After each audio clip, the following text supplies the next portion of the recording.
Morning बच्चों, आज मैं आपको क्लास 10 नगीन प्रकाशन का प्रश्नावली 2A का प्रश्न क्रमांक संख्या 27 कराने जा प्रश्न क्रमांक संख्या 28 कराने जा रही हूँ। देखो क्वेश्चन क्या है हमारे पास, निम्नलिखित में से कौन से आलेख या तो देखो रैखिक बहुपद है या द्विघात बहुपद है। दो इन्होंने पूछा है कि या तो रैखिक है और या तो द्विघात बहुपद है, को दर्शाते हैं और प्रत्येक के शून्यकों की संख्या भी ज्ञात करनी है। आप सबसे पहले ये समझ लो कि शून्य क्या होता है, कैसे कितने शून्यक होते हैं, ये क्या होता है। जैसे देखो ये आप सबसे पहला पार्ट है आपके पास, ये ग्राफ है, ये होती है देखो एक्स अक्षांश होता है, ये होता है वाई अक्षांश होता है ना, यानी इसको एक्स एक्सिस बोलते हैं, ये वाई एक्सिस। अब ये जो देखो रेखा कट रही है यही ग्राफ है आपका। जब ये सीधी रेखा है, सीधी रेखा का मतलब जिसमें भी देख लो ऐसे सीधी रेखा है तो वो आपका रैखिक बहुपद है ना। ये पता चल गया कि रैखिक बहुपद है। और शून्य कितने हैं, इस पॉइंट पर देखो ये जो लाइन है, इस लाइन पर देखो यहाँ पर काट रही है ना एक जगह पर, तो यानी इसके शून्यकों की संख्या 1 है। ठीक है।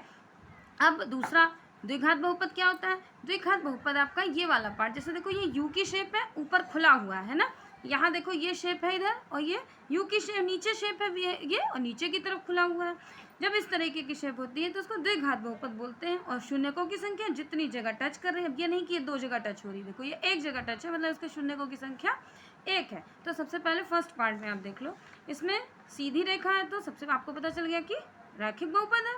शून्यकों की संख्या कितनी है, 1, इसको लिखोगे आप ऐसे, ये देखो सबसे पहले तो यहाँ ये 27 को आप 28 कर दो ना, मैंने लिख के रखा है, आप बस समझ लो। देखो रैखिक और शून्यकों की संख्या 1 है, ये लिख देना। अब दूसरा देखो सेकंड में, यहाँ देखो कोई नहीं है ना, इसमें ना सीधी रेखा है ना यू की शेप ओपन में है, तो इसका मतलब यहाँ पर आप बता दोगे कि ना रैखिक है ना द्विघात है। और शून्यकों की संख्या कितनी है, देखो 1, यहाँ पर 1 बार टच हो रही है, यहाँ पर 2 और यहाँ पर 3, यानी शून्यकों की संख्या कितनी है, 3 है। इसको ऐसे लिख देना कि ना रैखिक ना द्विघात और शून्यकों की संख्या 3 है। अब इसका थर्ड पार्ट देख लो, थर्ड पार्ट में देखो ये है ना, तो खुद आपको पता चल गया कि जब ऐसे यू का शेप पे नीचे खुला हुआ है तो यानी द्विघात बहुपद है, और 1 को टच कर रहा है तो शून्यकों की संख्या 1 हो गई। तो यहाँ दिखा देना आप, ये देखो ऐसे लिख के, द्विघात है, शून्यकों की संख्या 1 है। फिर इसमें देख लो ऊपर की तरफ खुला है और शून्यकों की संख्या कितनी है, एक बार यहाँ कट कर रहा है एक बार यहाँ, यानी शून्यकों की संख्या 2 है। बता देना कि द्विघात है और शून्यकों की संख्या 2 है।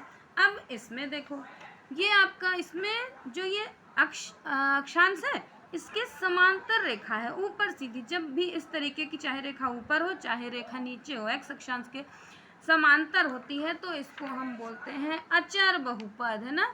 जब भी समांतर रेखा होगी अक्षांश के, और शून्य कोई है नहीं क्योंकि कट कर ही नहीं रहा है, तो शून्य शून्य हो गए। यहाँ पर भी देख लो ये यू शेप है तो बहुपद तो द्विघात है, लेकिन शून्यक एक भी नहीं है क्योंकि कोई टच नहीं कर रही है। ऐसे यहाँ पर इसको लिख दोगे आप ऐसे, द्विघात शून्य द्विघात और शून्यकों की संख्या 0। अब यहाँ देख लो यहाँ कुछ नहीं है, कोई शेप नहीं है, तो न शून्यक है और न ही आपका कोई बहुपद है, तो लिख दो शून्य बहुपद, और शून्यकों की संख्या परिभाषित नहीं है ना। बस यही बच्चों क्वेश्चन था। मेरे चैनल को ज़्यादा से ज़्यादा शेयर करना, और इसी चैनल पर मैं अर्चना तिवारी मैथ्स क्लासेस के ही चैनल पर आओ टेंस सीखें। मैं आपको टेंस भी टेंस के भी वीडियो मैं आपको डालती हूँ, आप वो भी देख लेना, और मेरे चैनल को ज़्यादा से ज़्यादा सब्सक्राइब करना बच्चों। ये इसका सबसे लास्ट क्वेश्चन 2A का सबसे लास्ट क्वेश्चन था। अब मैं इसके बाद 2B डालने जा रही हूँ, आप ज़रूर देख लेना उसको। बाय बच्चों।